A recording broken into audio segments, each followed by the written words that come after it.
And can we have our next candidate up, please? Is it alright if I bring my bottle of water, please? Yeah, that's Thank fine. you. Morning everyone, my name is Ricky Hellier. I'm a third year nursing student. I'm about to deliver my 3187 presentation examining professional, legal and ethical aspects of nursing. I'm going to use the prism of malnutrition and describe a scenario I encountered in a recent placement and describe what I've learned from it and what I'm going to take forward into my practice. So as stated, these are my aims: explore professional, legal and ethical aspects of nursing. It's going to be around the focus of a missed meal. I'm utilising Driscoll's model of reflection. The reason I like this is because it's simple, it allows for an in-depth analysis of a situation, and lots of literature out there says that reflection enhances learning. I really like Driscoll. I've used it in the past and I really think it suits this format. As with all our academic submissions, I'm going to be adhering to the Nursing Midwifery Council conventions on confidentiality, so I'm not going to name any patients by their actual name. I'm going to use a pseudonym, especially I'm also not going to name the area that I was in by name. Okay, thank you. Before I start though, I'd like to do something, try a little experiment if that's alright. I'm going to hand you all out a little bar of Galaxy, but what I want you to do is I want you to open it, I want you to smell it, but you're not allowed to eat it until I say, okay? So just give me 2 seconds, sorry.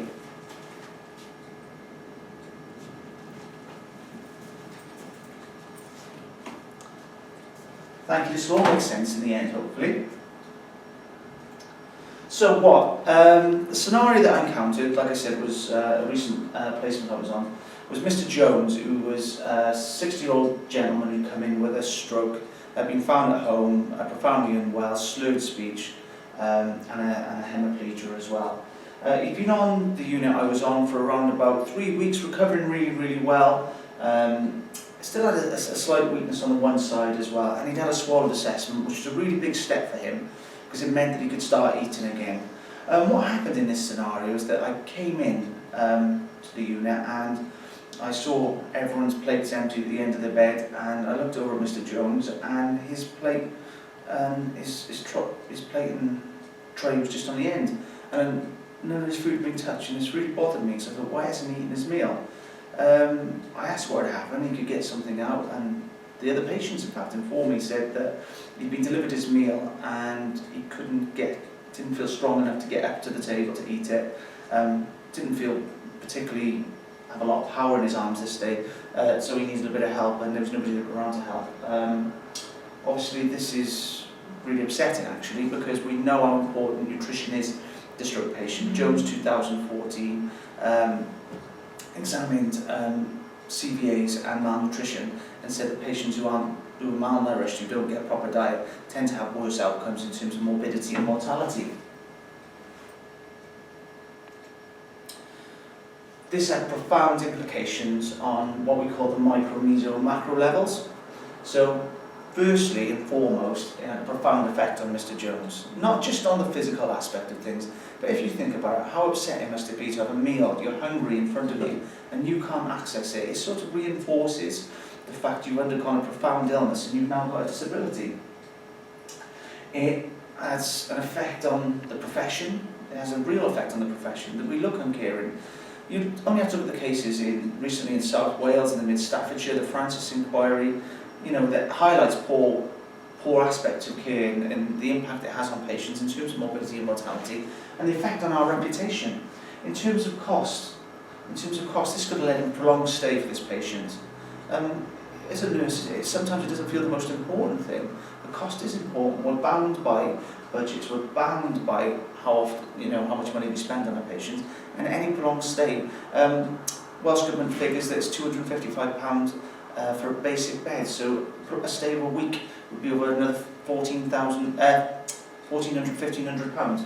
And again, the impact it has on the reputation of the NHS. Okay? So what we did when this happened was, I went away, I realised what had happened. First thing I wanted to do was address the issue of him being hungry. So I went away, got some food, sat with Mr. Jones, helped him eat, discussed things, and reassured him as well. We also thought it was important to fill in an instant report, but it's important not to label blame on anyone. because I think this was probably a systems failure. It wasn't the person who delivered the food.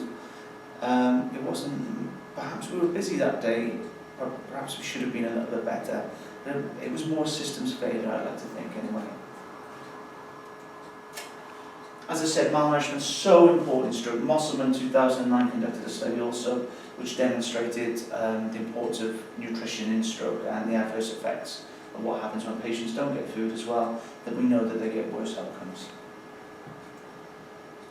So from an ethical standpoint, how does it look? Well, Duchamp and Childress, I know they're quoted a lot in this, but they really stick to take positive action to help others and to reduce harm. And in other words, beneficence, non-maleficence. Nobody actually went out to harm this patient by not letting them have any food or missing a meal. But what they did do was just by inaction, and inaction is sometimes just as important as action. And this did have, like I said, a massive effect on him.